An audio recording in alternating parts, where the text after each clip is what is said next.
Merci donc à Jacqueline Lavant qui passait à l'instant la rubrique question du jour. Quelle est la plus petite commune des 77 que compte notre pays, le Bénin? Voilà, elle nous a donné la réponse. Nous faisons la transition avec la causerie matinale, nos invités qui sont déjà sur place. Rafiatou Mamadou, rédactrice en chef à OCFM, bonjour. Bonjour Théodore, bonjour à tous nos invités. Très bien. Avec vous, Mathias Sossou, directeur de publication du quotidien Le Gongoneur. Bonjour Mathias Sossou. Bonjour chers confrères et chers téléspectateurs. Très bien. Et Hospice Yevime Ronton, journaliste à Canal 2 Star. Bonjour. Bonjour Théodule et bonjour à tous ceux qui nous suivent également. Très bien. Nous avons tous suivi tout à l'heure Jacqueline Lavant qui nous donnait des informations par rapport à cette question, la rubrique question du jour. Quelle est la plus petite commune du Bénin? Et puis elle nous a apporté la réponse. Eh bien, c'est Porto Novo. Porto Novo, la plus petite des communes du Bénin. Hospice Rémi. Oui, Porto Novo, la capitale du Bénin. Oui. Porto Novo, la plus petite commune du Bénin. Bon, je pense que c'est une belle rubrique qui nous a permis, j'avoue que moi, moi-même, je n'avais pas l'information, donc je viens d'être informé et je dis merci à la production de E-Télé. Très bien. Mathias Sossou? Oui, je viens d'être informé comme tout le monde que Porto Novo est la plus petite commune commune du Bénin. Voilà. Moi, j'ai tiqué un peu. Bon, s'il faut parler de superficie, là, je pourrais comprendre que c'est la plus petite commune du Bénin. Mais quand il faut parler de population qui habite dans cette commune-là, je ne pense pas que ce soit la plus petite. Hein. Certainement, elle a fait dans oui, de superficie. Oui. Puisque on dit que Calavière est la commune la plus peuplée, par exemple. Aboumé Calavière est la commune la plus peuplée, et par exemple au Bénin, mais elle n'est pas la plus vaste, elle n'est pas la plus grande non plus. Donc, c'est tout à fait normal que Porto Novo soit la plus petite parce que Porto Novo est confiné entre les autres communes. Plusieurs communes, Semekodi, et puis Adjara, Franco et tout. Là, oui. Donc, c'est tout à fait normal que Porto Novo, en tant que capitale administrative du Bénin, soit encore la plus petite commune. Oui. C'est un honneur. Alors, Rafiatou Mamadou, est-ce que ça ne fait pas un contraste là, que Porto Novo, capitale, soit aujourd'hui la plus petite des communes, des 77 communes de notre pays? Ben, c'est pas grave. Contraste ou pas, c'est pas grave. Même si elle est la capitale politique de notre pays, les géomètres ont su la délimiter et la plus petite commune du Bénin. C'est la plus petite commune. C'est pas grave. Il n'y a rien à dire. Merci à vous. Nous allons passer donc au thème du jour, insertion professionnelle des personnes handicapées. C'est bien le premier sujet que nous allons aborder ce matin. Vous savez, ces personnes handicapées qui visiblement sont mises à l'écart, sont lésées dans la société. Heureusement, le gouvernement du président Patrice Talon, dans son programme d'action, a prévu un programme pour eux qui a d'ailleurs démarré la semaine dernière. Il y a eu une rencontre importante entre le ministre des Affaires sociales et le ministre des petites et moyennes entreprises, Modeste Timothée Kérékou. Et bien donc, tout ceci pour permettre à ces personnes handicapées d'être insérées dans la société. Mathias Sossou, est-ce que vous avez le pressentiment que ces personnes handicapées sont laissées en rade? C'est pourquoi il y a le gouvernement qui a pensé à eux. Mais d'abord, est-ce que vous avez fait le constat? Est-ce que véritablement la société les met à l'écart? Oui, parce que vous allez constater que quand on lance les concours de recrutement un peu partout, vous ne verrez pas quelque part où on parle des handicapés, des personnes handicapées. Au contraire, on sort des règles là, on établit des règles pour les mettre à l'écart. Voilà. Alors que pour un gouvernement qui est bien assis et bien réfléchi, il doit avoir quand même des mesures pour les accompagner, pour qu'ils ne se sentent pas laissés pour compte dans la société. Et c'est ce que le gouvernement actuel est en train de faire en pensant à eux pour leur insertion. Je crois que même s'ils ne sont pas adaptés à faire les affaires, en tout cas dans l'administration publique, il y a quand même des activités qu'ils peuvent mener comme toute autre personne. Donc c'est tout à fait normal que le gouvernement pense à eux en tout cas en sortant un programme, un projet pour leur insertion professionnelle. Ce qui est sûr, ils ont appris des métiers, ou bien ceux qui n'ont pas encore appris, ils vont apprendre des métiers qu'ils peuvent exercer facilement, en dehors de ce que le commun des mortels est en train de faire. Donc il y a des situations qui leur seront adaptées et des mesures spéciales seront prises pour que eux ils soient à l'aise dans leur milieu où ils sont, pour qu'ils n'envient pas aussi les autres qui sont bien portants. Et c'est l'essentiel que le gouvernement vient de faire. Et je crois que c'est à l'honneur de ces personnes handicapées. Très bien. En Suisse, Vimy Rontan, oui, parmi ces personnes handicapées, si nous prenons ceux qui ont évolué, qui ont suivi, ils ont fait des études de haut niveau, en tout cas, qui, à des moments donnés, je prends par exemple le cas des malvoyants qui quand même font de grandes études, mais qui, au finish, voilà, ont des problèmes d'insertion. C'est une injustice sociale que le gouvernement du président Patrice Talon est en train de corriger. Et comme vous l'aviez dit, dans le rang de ces personnes-là, vivant avec des handicaps, donc il y a des grands diplômés. Les gens qui n'ont rien à envier à ceux qui ont tous les sens, qui sont des personnes, comme on peut le dire, personnes normales.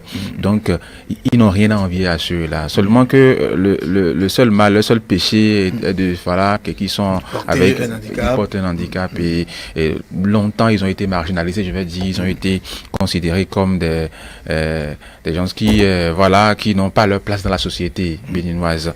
Donc pensez à ceux-là déjà. Et comme je le disais, régler un problème social, aider ces gens-là à trouver, au moins, à se considérer comme des personnes à part entière dans la société béninoise. Parce que, vous voyez, même dans les tests du Bénin, on dit que nous sommes tous égaux. Devant la loi, administrativement, nous avons les mêmes droits et devoirs. Et aujourd'hui, cette situation fait que ces personnes-là sont parfois découragées. Et je peux remercier beaucoup eux-mêmes, parce qu'ils ont été même acteurs et auteurs de leur propre lutte, parce que on a vu des fédérations, des associations de personnes handicapées et qui ont mené des lobbying pendant des années. Il y a Véronique Togopé à son âme qui n'est plus, mais qui a fait beaucoup de choses avant sa mort. Et aujourd'hui, je pense que de l'au-delà, elle sera très très fière de ce gouvernement-là qui a compris le sens de sa lutte de son vivant, et aujourd'hui la lutte est en train de payer. Je crois que voilà, si le programme du gouvernement, les mesures que le gouvernement est en train de prendre viennent à terme, ce serait pour le bonheur de ces personnes-là. Très bien. Rafiat Mamadou, en tant que maire, d'abord, en tant que maire, vous répondez à cette question sous ce temps, en tant que maire, puis en tant que journaliste, quand vous remarquez qu'une personne handicapée, malvoyance ou handicapée physique a des difficultés à trouver un boulot, à s'insérer dans la société pour faire preuve de ce qu'il a appris, de sa compétence, qu'est-ce que cela vous fait? Eh bien, ça, c'est frustrant, hein. C'est frustrant de voir qu'une personne, on dit souvent que nous sommes égaux. Nous sommes égaux. Et il y a des handicaps qui sont naturels. Quelqu'un qui naît, par exemple, aveugle, mais qui a pu étudier et qui a pu avoir des diplômes. En principe, ce sont ces personnes-là qui seront normalement favorisées d'abord lorsqu'il y a un recrutement. Parce qu'il y a eu cette volonté. Parce qu'il a eu cette volonté d'étudier, d'avoir des diplômes des personnes normales. Normalement, lorsqu'il y a concours de recrutement, ce sont ces personnes-là qui seront privilégiées en partie. Vous comprenez? Il faut les encourager. Et lorsqu'on voit qu'ils sont marginalisés, personnellement, moi, ça me frustre. Lorsque vous allez dans une administration et que vous êtes peut-être dans un rang, et qu'une personne handicapée vient, le traitement qui se fait n'est pas toujours ce qu'il devrait être. Qu'est-ce que vous avez été tout le monde parler, nous? Bon, quelqu'un qui porte par exemple des béquilles et qui veut demander le service pour lequel d'autres personnes sont là. Normalement, ces personnes devraient être privilégiées. On devrait les aider. Tout comme on le fait aux personnes de 3e âge. Vous comprenez, on devrait les aider. Mais on pense que c'est des gens qui viennent pour nous empêcher de vite faire ce pourquoi on est là. Vous comprenez? Et on les met par exemple à l'écart, on dit attendez d'abord. Attendez, dès que nous allons finir, vous allez le faire. Et puis, c'est-à-dire pour vous, c'est à croire que pour eux, il faut un traitement extraordinaire. Et on les met, c'est nous-mêmes la population, on les met d'abord de côté. Et c'est le vigile qui est là, qui dit non, attendez, permettez-lui de passer. Et puis, vous comprenez. Donc, en tant que personne, on devrait avoir un regard spécial à l'endroit de ces gens-là. Parce que, d'abord, comme je viens de le dire au début, il faut les féliciter pour l'effort qu'ils font, le fait d'avoir étudié, le fait d'avoir des épreuves. Il y a des gens qui sont bien portants, mais qui n'arrivent pas à étudier. Mais eux, avec leur handicap, ils ont pu affronter toutes ces épreuves de la vie. Il faudrait que justice leur soit faite, et c'est ce que le gouvernement du président Patrice Talon a vu juste en favorisant ces gens-là. Ils ont aussi leur place dans la société. Et rassurez-vous, c'est des gens qui sont super excellents. Des surdoués. Ils sont très excellents. Lorsque vous leur confiez une responsabilité, ils se disent, je suis handicapé, je ne dois pas faillir, et ils y mettent avec toute leur force. Donc, c'est une justice vraiment sociale qui a été faite à l'endroit de ces personnes. Oui, Mathias Sossou, effectivement, est-ce que vous avez constaté, comme Rafiat, que ces personnes qui portent ces handicaps sont vraiment compétents, surdoués, éveillés, et ils excellent, en tout cas dans tous les domaines, surtout ceux qui sont des artisans, ceux qui sont dans le domaine artisanal et autres. Oui, il y en a qui sont vraiment doués, hein, ils ont les compétences, d'abord sur le plan intellectuel. Il y en a qui par exemple, j'ai connu un handicapé au campus qui a fait le droit. Et elle est allée jusqu'à la maîtrise, en tout cas, dans le temps, c'était la maîtrise, le cours du voilà. Donc, c'était la fin des études à l'université. Mais il a fini à l'université. Pas fini, bon, je l'ai retrouvé dans le métier de exposition des arts. Des objets d'art. Il a créé quand même une structure pour mettre en exergue les produits artisanaux de chez nous. Peut-être que si elle avait eu du soutien, elle pourrait faire valoir ses compétences dans l'administration publique. Bien sûr, parce qu'il pouvait sortir un cadre de l'administration publique, seulement que les tests ne lui permettaient pas de se présenter au concours pour devenir ce que les autres sont devenus après leur maîtrise en sciences juridiques. Donc, en tout cas, il y en a quand même qui sont bons, qui sont même meilleurs par rapport à ceux-là qui étaient sur pied. Dans le domaine de l'artisanat, il y en a plein. D'abord, c'est eux qui ont le temps même de se consacrer à ce qu'ils font. Donc, ils ont tout le temps d'innover et de passer de bonnes réflexions pour quand même créer des choses qui vont attirer le public.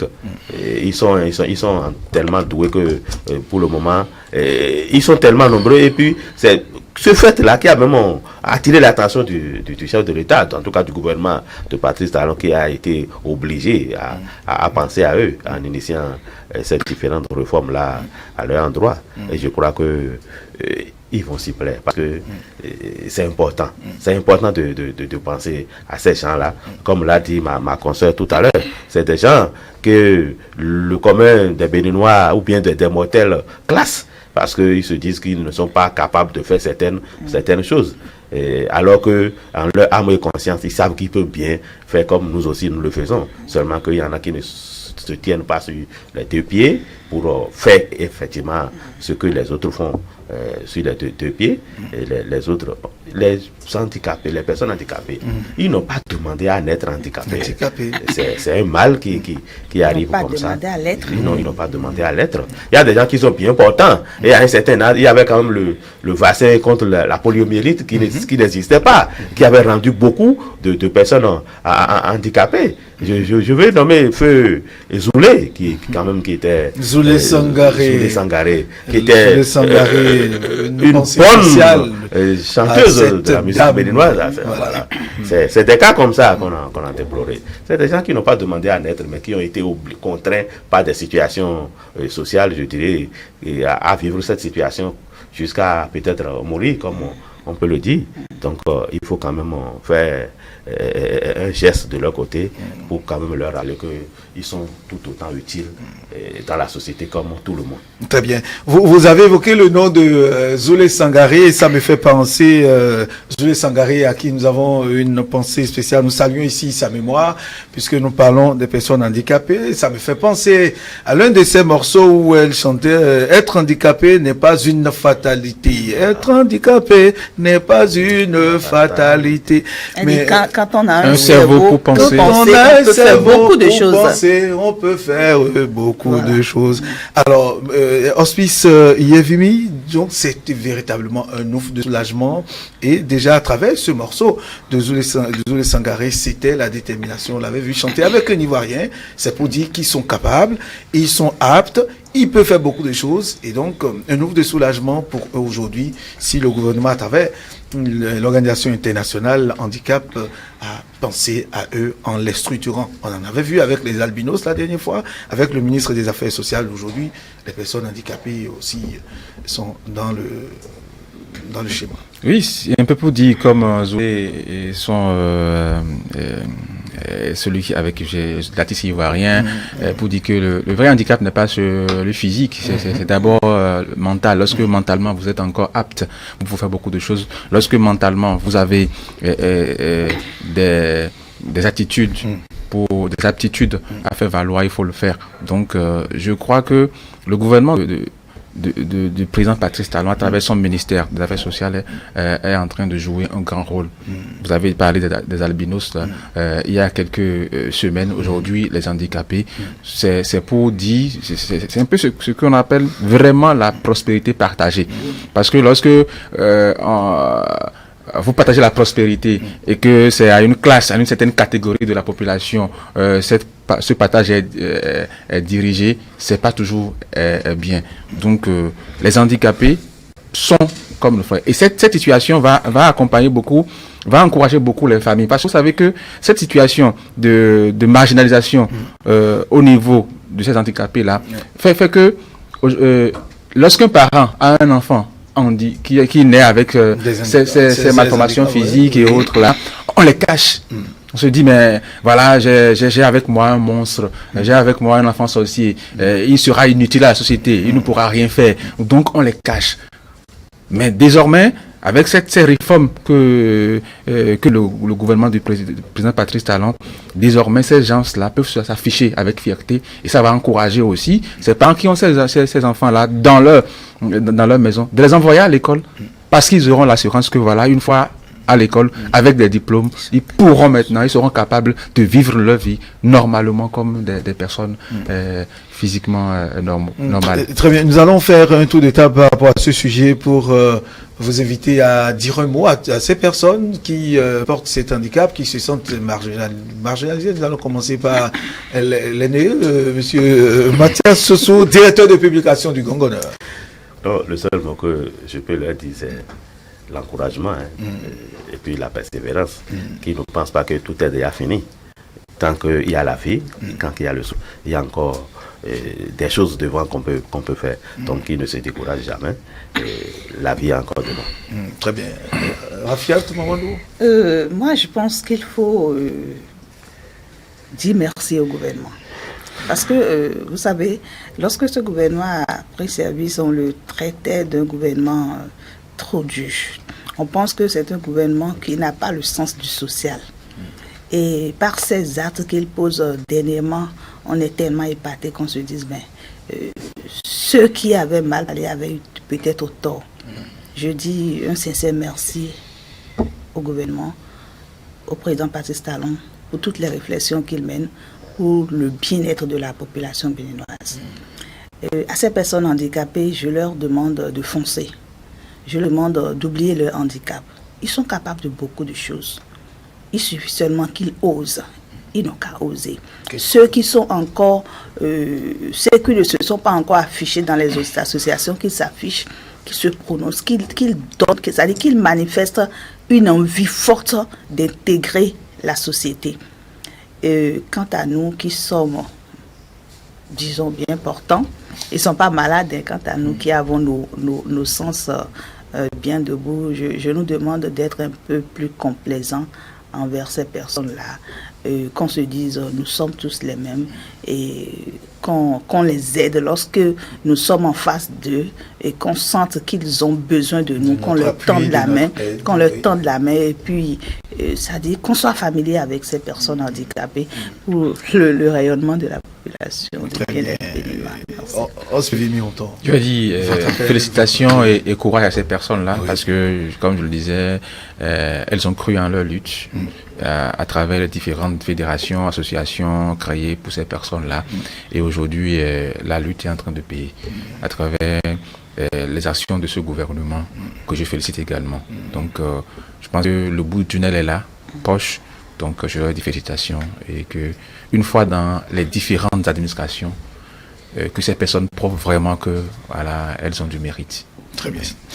Merci à vous. Et de ce pas, nous allons aborder l'autre sujet. Il s'agit de la production locale. Pourquoi devons-nous consommer local? Eh bien, nous l'avons remarqué que la production locale est très peu acceptée. Les Béninois ont de la réticence à adopter, à accepter ce qui est produit par les leurs, par nos artisans chez nous. Pourquoi cet état de choses, Rafiat Mamadou, nous vous posons la question. Pourquoi c'est pas moi vous commencez? Pourquoi devons-nous consommer local? Parce que c'est la femme qui fait consommer d'abord. Elle fait consommer, voilà. Donc elle doit. Non, mais c'est une affaire d'habitude. Pourquoi nous ne consommons pas local? C'est une affaire d'habitude.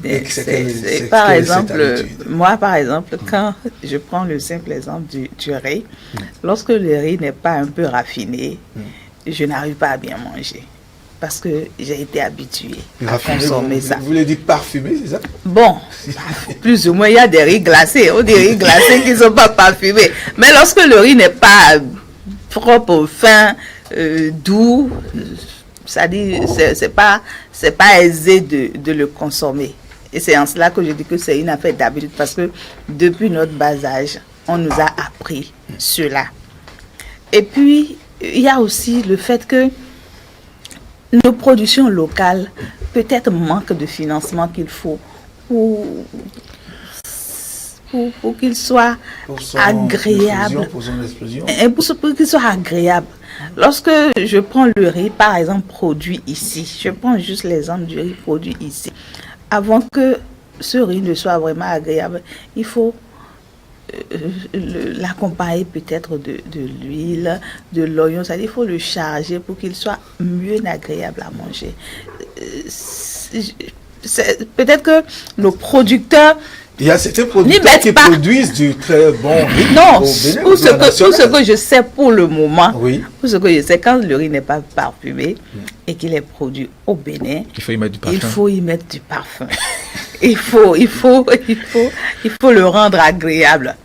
On n'a pas de souci lorsqu'on prend un riz parfumé et qu'on veut le faire. On n'a pas ce souci-là. Le riz parfumé, vous savez, c'est pas pour faire de la contre-publicité pour ces riz parfumés. Non, pas du tout, mais ça, on peut pas le savoir. Moi, je parle de l'état net, c'est le net, non? Oui. Parce que je parle de l'état net du produit qu'on me présente. Lorsque c'est agréable, d'abord, lorsque vous touchez, on a du plaisir à le manipuler, on a du plaisir à préparer, on a du plaisir à consommer. Nos producteurs n'ont qu'à y mettre de la finesse, nos producteurs n'ont qu'à y mettre, ils n'ont qu'à un peu copier ce que font les autres pour imposer à la population. Très bien. Ensuite, j'ai vu, en dehors de l'exemple du riz, pourquoi avons-nous de la réticence à consommer ce que nous produisons, ce qui se fait chez nous? Quand on prend, par exemple, les meubles, nous avons de très bons menuisiers qui sont formés dans les lycées qui produisent différentes formes de meubles résistants qui n'ont peut-être rien à envier à ce que nous importons. Mais pourquoi on s'y intéresse pas? Oui, c'est un problème béninois et c'est un problème psychologique au fait.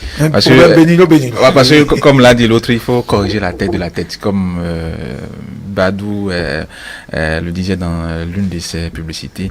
Donc, vous voyez, ça dit que le béninois, pour nous, ce que nous consommons n'a de valeur que lorsqu'il vient de l'autre bout du monde. C'est une question de marque. Je vous donne un exemple. Lorsque vous voyez dans nos garde-robes, dans nos armoires, les tenues les plus préférées sont les tenues voilà, qu'on peut dire, quand on les porte, on dit voilà, c'est mon oncle qui me l'a envoyé depuis la France, depuis l'Amérique, depuis tant. Ça voudra dire que... Mais ça a une marque. Oui, c'est la marque. Mais on oublie que cette marque est née un jour et qui a grandi avec le temps et que nous sommes en train de voir cette marque-là et que nous l'apprécions. Cela voudra dire que lorsque nous allons commencer par encourager nos producteurs béninois dans leur balbutiement, c'est-à-dire que oui, au début de toute entreprise, ça va balbutier. Ça, ce serait vraiment difficile pour eux. Mais lorsque nous allons les encourager à consommer leurs produits, nous allons les encourager à accepter leurs produits et à leur faire des reproches, des remarques. Et au fur et à mesure que la production va évoluer, ils vont apporter des améliorations, histoire d'amener leurs produits à être plus compétitifs sur le marché international. Nous allons gagner. Donc c'est un problème d'abord psychologique au Bénin. C'est-à-dire que bon, c'est pas si c'est dans tous les pays africains, mais nous acceptons mieux que ce qui vient de l'extérieur, nous acceptons mieux que ce qui vient de l'importation. Sinon, comme vous l'avez dit, il y a de très bons artisans au Bénin et qui fabriquent de très bons produits et il y a de très bons cultivateurs au Bénin et qui sont diplômés et qui s'imposent à l'extérieur. Mais quand ils viennent au Bénin pour s'implanter au Bénin et pour produire au Bénin, ils ne trouvent pas de consommateurs. Et c'est difficile pour le Béninois. Donc, c'est d'abord peu à peu que nous allons commencer par mettre, et aussi que le gouvernement doit nous aider dans ce sens-là. Parce que dans d'autres pays, on voit déjà pour la consommation étatique, on voit qu'une part belle, un pourcentage est donné à la consommation locale. Je sais que, bon, quelque part, au Burkina Faso, les vendredis, c'est imposé les tenues à base de canvas. Vous voyez, il y a un jour qui est décrété. Donc, il y a de ces genres d'actions que le gouvernement peut mener, peut instaurer pour accompagner nos artisans. C'est vrai qu'aujourd'hui, on voit nos Béninois porter, les députés à l'Assemblée porter du canvas. Mais on se pose la question si vraiment c'est des canvas fabriqués au Bénin. Parce qu'on trouve aussi que le canvas du Bénin n'est pas de qualité.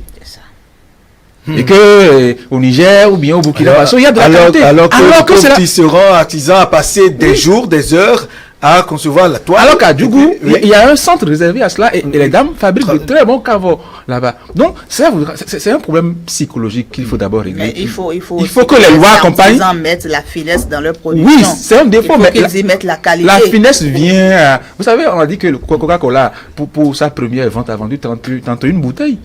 Aujourd'hui, c'est plus de la publicité on fait pour cette boisson-là. Donc, ça voudra dire que c'est à force c'est au fil du temps qu'on peaufine la production. C'est comme ça une production. Vous voyez une marque de téléphone portable aujourd'hui, 2 mois après, le producteur pense que voilà, pour répondre à l'exigence du consommateur, je vais améliorer parce que pour la première marque, le premier G produit, il y a eu ça qui a manqué, il y a eu ci qui a manqué. Donc c'est au fil des productions et avec des remarques du consommateur qu'on arrive à peaufiner un peu. Mais quand nous ne consommons pas, quelles remarques pouvons-nous faire à nos producteurs? Rien. Donc ils seront ils vont végéter dans l'incapacité, dans l'insuffisance, et puis voilà, on va dire que voilà, nous ne consommons pas local et que la consommation béninoise et la production béninoise n'est pas de qualité. Oui, très bien. Mathias Sossou, oui, aujourd'hui, comme je le disais tantôt, nous avons un problème de consommation de nos produits locaux. Quand on prend l'exemple, je reviens sur les meubles, dans nos lycées, nous avons formé beaucoup de mobiliser beaucoup de techniciens dans l'agression béninoise aujourd'hui. Est-ce que l'État ne peut pas instaurer l'achat de ces mêmes produits par ces lycéens-là, surtout qu'on est en train de prôner, le chef de l'État est en train de mettre un accent particulier sur la formation-emploi. Alors, formation-emploi, des gens qui produisent, pourquoi nous ne pouvons pas les consommer directement plutôt que d'importer ces meubles de salon, les meubles dans les administrations de la Chine, de l'Europe, etc. Ça fait un manque à gagner, une perte pour nous. Non, il y a que le Béninois consomme local. On ne peut pas dire que le Béninois ne consomme pas ce qu'il produit chez lui. Et seulement, il y a une certaine catégorie qui le fait parce qu'ils ont les moyens de leur politique. Et parlant des meubles, il y a que le gouvernement aussi doit s'y mettre. Parce que je me rappelle, il fut une année où un gouvernement a décrété au moins 25% de son budget de fourniture, je crois, pour ce genre de choses. Si chaque ministère doit acquérir quand même des fauteuils, en tout cas des trucs artisanaux, tout ce qui est meuble, en tout cas artisanal produit au Bénin, oui. Et il doit avoir 25% de son budget qu'il doit consacrer à ça. Et moi, je me rappelle, ça doit être au temps du président Yahya Boni, quand Jean-Michel Abimbola était ministre de la Culture. Je ne sais pas ce qu'il en est aujourd'hui, puisqu'il est toujours là. Quand vous allez chez Jean-Michel Abimbola, dans son cabinet, salle d'attente, partout, c'est les trucs produits au Bénin. Il n'est pas allé chercher des fauteuils en pays de l'Europe pour venir installer dans son bureau. C'est des trucs comme ça, la production locale qu'il utilise dans son ministère. Bon, je ne sais pas ce qu'il en est actuellement, parce qu'en temps, il est parti, il est revenu. Mais il y a aussi que... Mais il semble que le gouvernement aussi a décrété, en tout cas, le gouvernement a continué dans cette lancée. Il y a certains ministres qui, dans leur salle d'attente, ont des meubles fabriqués au Bénin. Seulement que c'est plus cher. Les trucs que les gens et pourquoi c'est plus cher selon vous? Non, ce n'est pas, c'est par rapport aux efforts consentis pour la production de ce produit-là, parce que pour eux, c'est le bois massif, par exemple pour les meubles là, c'est le bois massif qu'ils utilisent, alors que ce qui vient de l'Europe, c'est de l'enjoliver. Ce n'est pas que quand l'eau touche là, surtout que nous sommes en période de pluie actuellement, des gens qui ont ces gens de salon là, quand l'eau les inonde là, c'est fini, c'est parti. C'est comme du chiffon qu'on met dans l'eau. Alors que ils ne savent pas que c'est la qualité qui est de ce côté-là. Puisqu'il y a la qualité, il y a le prix. Ça fait que le Béninois moyen n'arrive pas à céder. Quand ils couvaient les trucs venus de France dans les conteneurs au bord des voies, c'est juste pour s'approprier un truc de qualité, bon, qu'ils voient visuellement comme de qualité pour se prendre, alors que ce n'est pas réellement la qualité. Il y a ce complexe-là que nous avons quand tu es chez toi et que tu n'as pas ce champ de salon chez toi et que c'est des trucs fabriqués au Bénin ici, toi tu n'es pas un homme chic, tu n'es pas un homme de qualité, tu ne connais pas le goût. Alors que c'est ça qu'on devait nous habituer à faire. Mais je vais quand même saluer au passage notre confrère qui est devenu par la suite politicien, qui était passé à Parakou. Il a même décrété quand même des jours au niveau de sa commune. Charles Tokov, voilà, je ne voulais pas le nommer. Pourquoi pas? Mais il a décrété des jours. Et quand vous allez dans la mairie, tout le personnel doit être en tenue locale. C'est très bien, parce que ça fait quand même de la publicité et ça permet aux artisans qui produisent ces genres de tissus dans la localité de faire couler leurs produits. Et ça va les amener à produire davantage. Et c'est ça qu'il faut saluer, par exemple. Si nous ici, quand tu viens par exemple au bureau en bombant, on va dire, mais écoutez, c'est quoi ça? L'administratif, là. C'est ça ce que le colon nous a inculqué dans la tête. Pour dans l'administration publique, pour être en fait cravate, alors qu'on sait bien que ce n'est pas être en accord. En accord, voilà. Comme je le suis là, costume, cravate. Je suis consomme local. Alors que nous avons quand même des mouilles habillés ici, oui, quand même, qui n'a rien à envier à ce que le corps nous a inculqué. Donc, c'est dans la tête, hein, comme l'a dit mon confrère, c'est dans la tête. Et Badou, paix à son âme là, bien vu. Pourquoi, curieusement, sur ce plateau aujourd'hui, c'est... En tout cas, ceux qui sont déjà passés de l'autre côté, qu'on cite en exemple. Ils ont fait de bonnes œuvres. Ils ont fait de bonnes œuvres. Donc, il faut penser la tête, c'est la tête de la tête. Et comme l'a dit souvent, en tout cas, comme il le dit souvent, Badou, Ange, et je crois que ce serait quand même bon. Et vous savez aussi, le gouvernement, en tout cas les autorités de notre pays doivent lutter contre les importations tous azimuts. Parce que, vous savez, il fut un temps, les gens importaient de l'œuf que les poules produisent chez nous au Bénin ici, ils importent ça de l'Europe.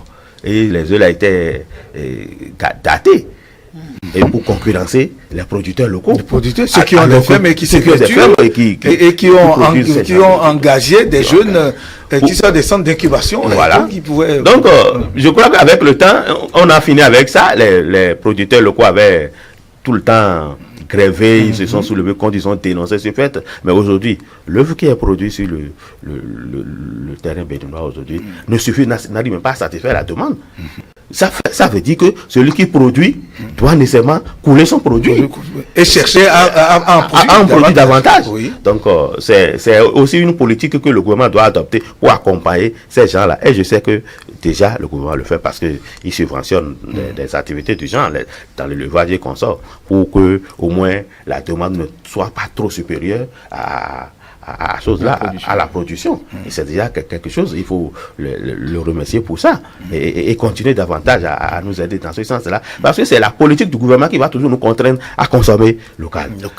Ils ont quand même augmenté les prix, en tout cas les frais liés à la douane pour les importations de riz et consorts. Pourquoi le Nigeria refuse que le riz passe par ici pour aller chez eux là-bas? C'est parce qu'eux-mêmes, ils veulent produire et contraindre les populations du Nigeria à s'adapter à la consommation de ce riz-là. Donc c'est déjà bon, ils font quand même un effort. Vous savez, l'habitude qui est déjà en nous avant leur arrivée, ça ne peut pas s'effacer du jour au lendemain. Donc il n'y a que petit à petit, ça va rentrer dans les habitudes. Hospice, la formation, l'adéquation formation-emploi doit être, un accent particulier doit être mis sur cette formation pour que le consommation local soit véritablement adopté, parce que ce n'est que l'État qui pourra faire le premier pas, surtout dans ce sens, parce que c'est l'État qui déploie assez de moyens pour acheter du matériel pour la formation de ces jeunes qui ont eu l'expérience, qui ont acquis ces formations-là, et qui les mettent en pratique à travers ce qu'ils produisent. Et donc, nous devons, c'est-à-dire l'État, comme le fait le chef de l'État, comme il l'a dit, et il a déjà entamé ce processus, doit donc aller jusqu'au bout par rapport à ça. Parce qu'aujourd'hui, est-ce que vous ne voyez pas que les statistiques donnent qu'il faut vraiment faire l'adéquation de la formation à l'emploi? Justement, il faut le faire. Parce que, vous voyez, le mal est que après la formation, pour ces types de formation, les productions, tout ça, ça nécessite une certaine qualité de technologie, c'est-à-dire que d'instruments, de matériel pour pouvoir faire le travail.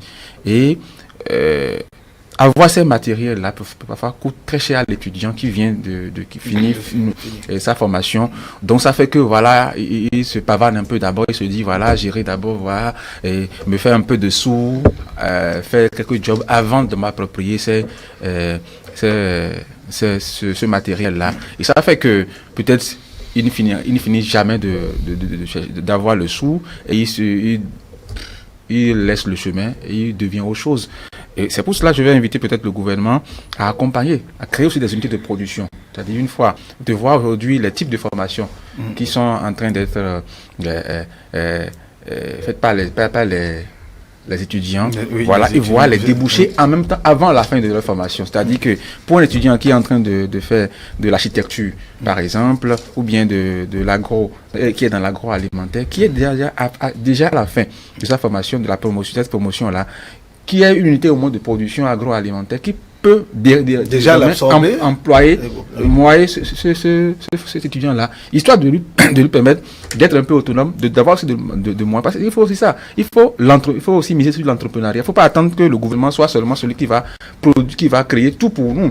Lorsque nous sommes dans la formation, déjà on pense déjà à comment il faut entreprendre. Nos thèses de mémoire deviennent quoi? Rien. Juste pour emmener nos salons ou bien nos sacs, alors que ce sont des outils qui peuvent nous permettre de nous installer après. Parce que lorsque vous finissez et vous vous avez comme thèse, par exemple, comment créer une chaîne de production agroalimentaire. Vous finissez, vous avez fait des recherches, vous sortez, vous dépensez de l'argent pour aller faire cette thèse-là. Maintenant, au finish, le document devient quoi? Entre la théorie et la pratique, qu'est-ce que vous en faites? Donc, c'est ça que je dis. Il faut que désormais, et l'État, et aussi, au niveau de cet étudiant-là, qu'il y ait au moins un goût vers l'entrepreneuriat, pour que l'État ne soit pas seulement celui-là qui va mettre en place des unités de production, parce que l'État ne peut pas tout faire et ne veut pas embaucher, être l'employeur de tous ceux qui sont ces étudiants-là. Donc il faut forcément une adéquation entre la formation et l'emploi.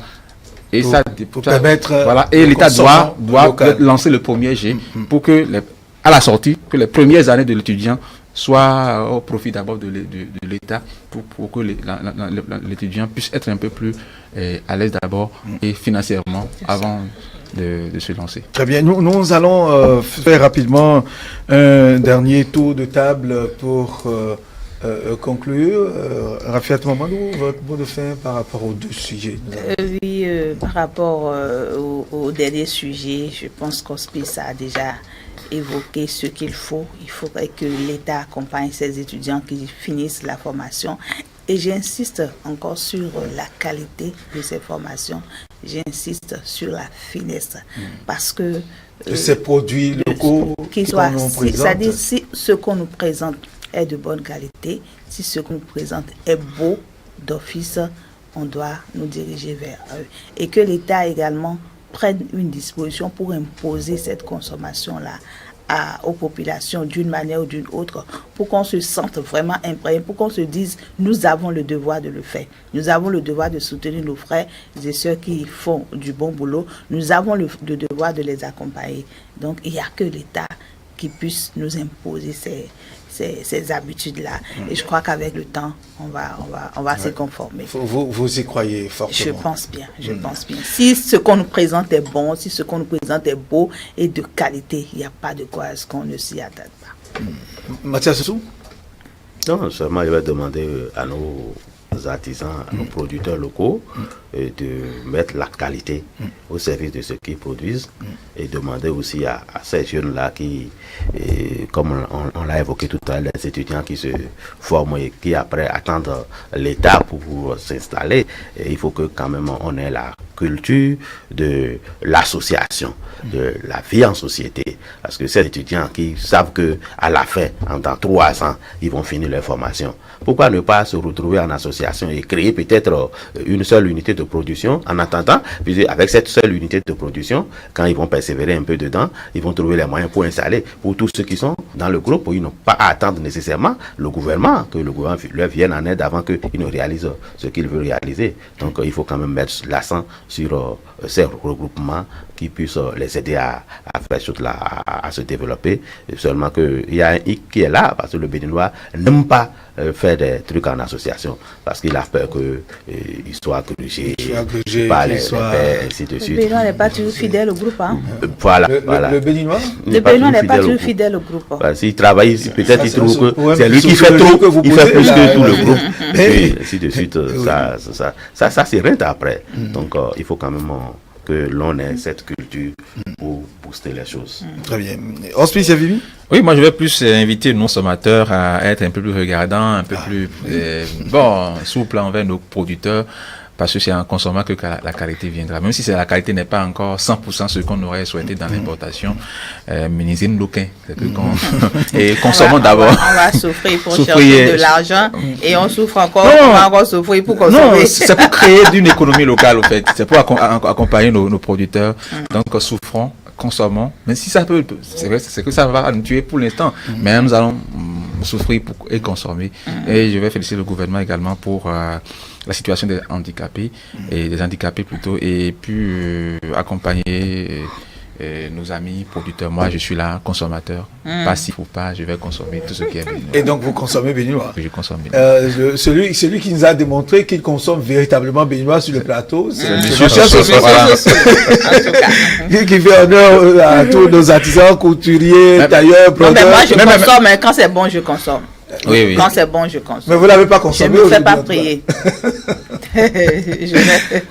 Voilà, merci à vous, chers invités. Mathias Soussou, directeur de publication du quotidien Le Gongonneur, Rafiat Mamadou, rédactrice en chef au CFM et Hospice, Yavimi Routon, journaliste Canal 2 Star. C'était donc nos invités. Nous avons parlé du consommant local. Pourquoi nous ne consommons pas local? Pourquoi nous devons donc consommer local? Et nous avons une pensée à toutes ces personnes handicapées qui ont des difficultés à s'insérer dans la vie professionnelle. Nous disons merci au gouvernement pour tous ces efforts qu'il fait à l'endroit de toutes ces personnes.